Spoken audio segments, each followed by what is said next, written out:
ஆத்ம நமஸ்தே to all. உங்களுடைய பர்சனை மனசில் நினச்சிட்டு இந்த ரீடிங் நீங்கள் பாருங்கள். இந்த காதல் என்ன பர்பஸ்க்காக உங்கள் லைஃப்பில் வந்திருக்கு, எதை கற்றுக் கொடுக்கறதுக்காக வந்திருக்குன்னு தான் நம்ம பார்க்க போகிறோம். இப்போ அந்த பர்சனை நீங்கள் மனசில் நினச்சிட்டு நல்லா ப்ரேயர் பண்ணிவிட்டு இந்த ரீடிங் நீங்கள் பாருங்கள். இந்த காதல் எதை உங்கள் லைஃப்பில் கற்றுக் கொடுக்கறதுக்காக வந்திருக்கு அப்படின்னா, இந்த பிரபஞ்சத்தை பற்றி நீங்கள் தெரிஞ்சுக்கிறதுக்காக இந்த காதல் உங்கள் வாழ்க்கையில் வந்திருக்கு.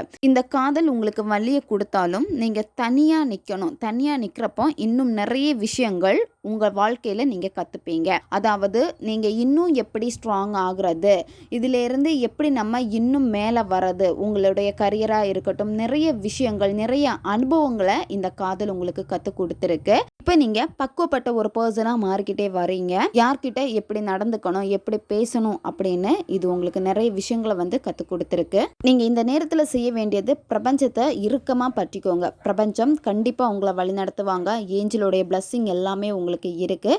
யூனிவர்ஸ் கூட நீங்கள் ட்ராவல் பண்ணுங்கள்.